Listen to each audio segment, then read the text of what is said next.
Le pardon est l'un des sujets les plus profonds et les plus difficiles à vivre dans la marche chrétienne. Chacun de nous a été blessé un jour par des paroles, des trahisons, des injustices ou des attitudes qui ont laissé des cicatrices dans notre cœur. Mais la parole de Dieu nous enseigne que le pardon n'est pas seulement un choix, c'est une clé spirituelle pour notre guérison intérieure et notre liberté.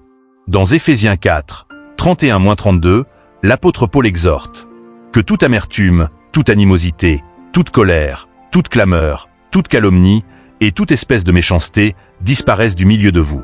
Soyez bons les uns envers les autres, compatissants, vous pardonnant réciproquement, comme Dieu vous a pardonné en Christ.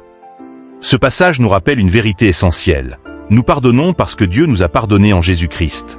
Le pardon ne vient pas naturellement de notre chair, mais de la grâce que nous avons reçue. 1. Le pardon, un acte d'obéissance. Pardonner ne signifie pas approuver le mal que l'on nous a fait. Cela ne veut pas dire oublier, mais décider de ne plus être esclave de la blessure.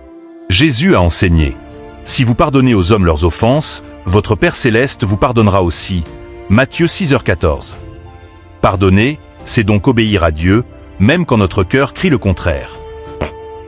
2. Le pardon libère le cœur. Lorsque nous gardons rancune, notre cœur devient prisonnier de la douleur. L'amertume ronge de l'intérieur, détruit notre paix et peut même affecter notre santé. Mais Jésus est venu pour briser nos chaînes. Dans Jean 8h36, il dit: si donc le Fils vous affranchit, vous serez réellement libre.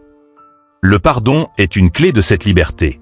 Il ne change pas forcément les autres, mais il change notre cœur.